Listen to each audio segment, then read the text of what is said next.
Hello everyone and welcome to Bridge English Channel, where learning English is simple, warm, and enjoyable.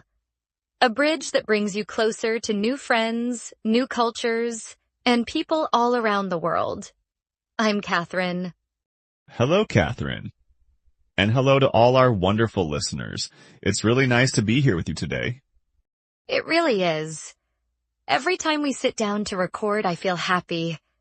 I feel like we're all in the same space, just talking, learning, and laughing together. Yes, it feels comfortable, like a friendly place where people can learn English in a relaxed way. Exactly. I love that people from all over the world listen to us. It makes this podcast feel real and full of life. That's so true. And Catherine, how are you today? I'm doing well, thank you. I'm really happy we're here together today. Me too. It feels like a good moment to talk and just be together. Before we begin, please like this episode and subscribe. Your support helps us grow and gives us energy to make more helpful lessons for you. Yes, it really helps us. So John, today I want to talk about something I hear a lot from listeners. And honestly, from friends too. Let me guess. Something like feeling nervous when speaking English. Exactly. But more specifically, people say, I know the words, but I don't sound confident when I talk. Oh yes, that feeling. You speak, but inside you're thinking, do I sound strange right now? Yes, that little voice in your head that doesn't help at all. I know it well. And the funny thing is, even people with good English feel this way. That's such an important point. Confidence is not the same as perfect English. Not at all. Some people make mistakes but still sound confident, and others speak correctly but sound unsure. And today, I really want listeners to feel this. Confidence is something you can build, step by step. And you don't need big words or advanced grammar to do it. Exactly. Sometimes confidence is more about how you speak, not what you say. Can I be honest for a second? Of course. When I learned another language, I noticed something strange about myself. What was it? I spoke very quietly, like I didn't want to take space. Oh, that's interesting. Almost like saying sorry just by your voice. Yes, exactly that. Even when I wasn't sorry about anything. I think many people do that without noticing. And when you speak like that, people may think you're not sure even if you are. This is such a sharing moment because so many listeners will recognize themselves here. I hope so, because they're not alone. One thing I've noticed is that confident speakers don't rush. Yes, they don't hurry just to finish the sentence. Even if they're thinking, they allow a small pause. That pause is powerful. It says, I'm okay, I'm thinking. And pauses are normal in real life. Native speakers pause all the time. All the time. We just don't notice it because it feels natural. So if you're listening right now and you feel pressure to speak fast, you can let that go. You don't need to rush. Take your time. There's also this idea that you must sound like a native speaker to sound confident. That idea causes so much stress. Yes, and it's simply not true. I've met many confident speakers with strong accents. Same here. And their accent actually becomes part of who they are. Exactly. Confidence is saying, this is my voice, this is me. That sentence alone is something worth sharing with someone. It really is. Let's talk about something very small but very important.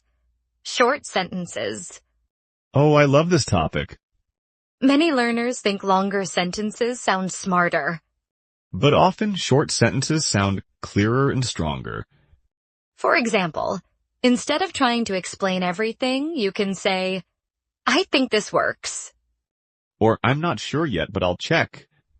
These are simple sentences, but they sound calm and confident. And they're very common in daily life. There's a phrase I hear confident speakers use a lot. Let me think. That's a great one. It gives you time and it sounds natural. And it tells the other person you're engaged, not lost. Exactly. You're still in the conversation. Another one is, how should I say this? Oh yes, that one is very human. It shows you care about your words, not that you're weak. And listeners, notice how these phrases don't need perfect grammar. They just need honesty. I also think confidence grows when you stop trying to impress. That's a big one. When you try too hard to sound smart, you often feel more nervous. But when you focus on being clear, your confidence goes up. Clear is better than perfect. That sentence alone deserves to be saved.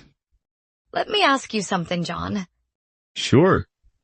Do you think confidence comes before speaking or after speaking? That's a good question. I think it often comes after. Me too. You speak first, even with doubt, and confidence follows. Yes, waiting to feel confident before speaking can keep you silent forever. That's very true. And a bit scary to hear, but also freeing. Because it means you can start now. If you're listening and thinking, I still feel shy, that's okay. Feeling shy doesn't mean you're bad at English. It just means you're human. And confidence grows with small wins. Like speaking one sentence today that you didn't speak yesterday. Exactly, that's progress. Let's pause here for a moment. Yes, because we're just getting started. In the next part, I want to talk about real situations where confidence really matters. Like work, daily life, and speaking with strangers. So, John, let's talk about real situations because that's where confidence really shows up. Yes, not in tests, not in books, but in everyday moments. Like ordering coffee, talking to a coworker, or asking a question. Or even answering a simple, how are you? Exactly. Sometimes that simple question feels harder than it should. Because you're not just answering, you're thinking about how you sound. And that thinking can steal your confidence. I've seen that happen many times. One situation I hear about a lot is speaking at work. Yes, especially meetings. People tell me, I have ideas, but I don't say them. Because they're afraid their English is not good enough. And that's painful because their ideas still matter. Absolutely. Language should not hide your thoughts. A confident trick here is to start small. Like one short comment. Yes, you don't need a long speech. You can say, I agree with this, or I see it a bit differently. These sentences are simple, but they place you in the conversation. And once you're in, it gets easier. There's another phrase I love for meetings. From my side. Oh yes, very useful. You can say, from my side, this looks good. Or, from my side, we need more time. It sounds calm and confident, and it's very common. And notice, listeners, it's not fancy English. It's everyday English. Another real situation is talking to strangers. That can be scary in any language. Especially when you're new in a country. You don't want to make mistakes or feel silly. But here's something important. Most people are not judging your English. They're usually thinking about themselves. Exactly. That thought alone can relax you. It's a good moment worth sharing with someone who feels anxious. When talking to strangers, confidence often comes from being honest. Yes, saying things like, sorry, my English is not perfect. That sentence can actually make things easier. It sets the tone and removes pressure. And most people respond kindly. Because honesty feels human. Let's talk about voice for a moment. Yes, the voice. Confident speakers usually speak a little slower. And a little louder, but not shouting. Right, just enough to be heard clearly. Speaking too softly can sound unsure. Even if your words are good, This is not about changing who you are. it's about letting your voice exist in the room. That's a strong idea. I remember a listener once told me, I feel rude when I speak louder. That's interesting. But speaking clearly is not rude. It's respectful, actually. You're helping the other person understand you. That's confidence with care. There's also body language, even when speaking English. Yes, how you stand or sit matters. Looking up, not at the floor. And facing the person you're talking to. These small things send a message. They say, I'm here, I'm present. And your words feel stronger because of it. Let's be real for a second. Okay. Confidence does not mean never feeling nervous. Exactly. Nervousness still shows up. Even for native speakers. The difference is, confident speakers don't let it stop them. They speak with the nervous feeling, not after it disappears. That's a big mindset shift. There's a phrase in English people use, fake it till you make it. Yes, that one is very common. It means you act confident even if you don't feel it yet. And slowly the feeling catches up. But not in a fake way. More like practicing confidence. Like training a muscle. Exactly. Confidence is a muscle. Another helpful phrase is, that's a good question. Oh, that's a powerful one. When someone asks you something and you're not sure, You can say that first.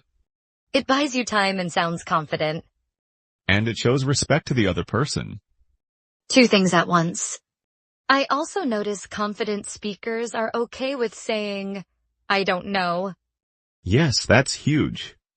They don't see it as weakness. They see it as honesty.